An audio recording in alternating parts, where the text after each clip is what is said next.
Irji'i min maghribiki. Wahai matahari, keluarlah engkau dari arah barat. Tahukah kalian kapan itu terjadi? Itu terjadi ketika keimanan dan ketakwaan seseorang tidak lagi bermain. Pintu taubat telah ditutup oleh Allah Subhanahu wa ta'ala. Apakah kita menunggu Allah Subhanahu wa ta'ala mengazab kita dalam neraka? Bakar kita dalam nerakanya. Apakah kita harus menunggu ketika kita menjerit, ketika kita menangis? Doa Rabbakum yukhaffifu anna yawman minal azab.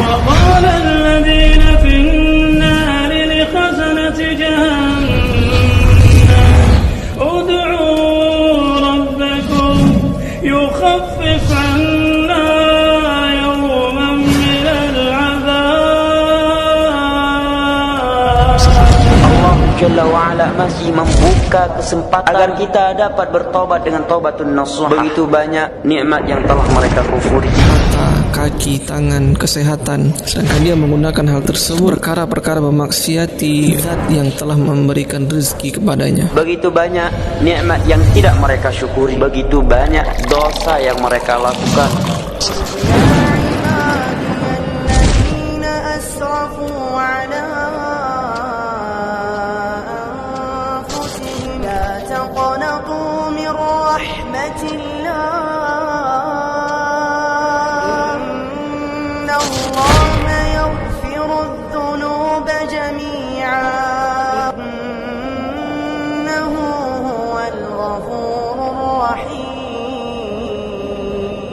Wahai hamba-hambaku yang senantiasa melampaui batas diri mereka sendiri, jangan kalian berputus asa dari rahmat Allah. Sesungguhnya Allah Subhanahu wa ta'ala mengampuni dosa seluruhnya.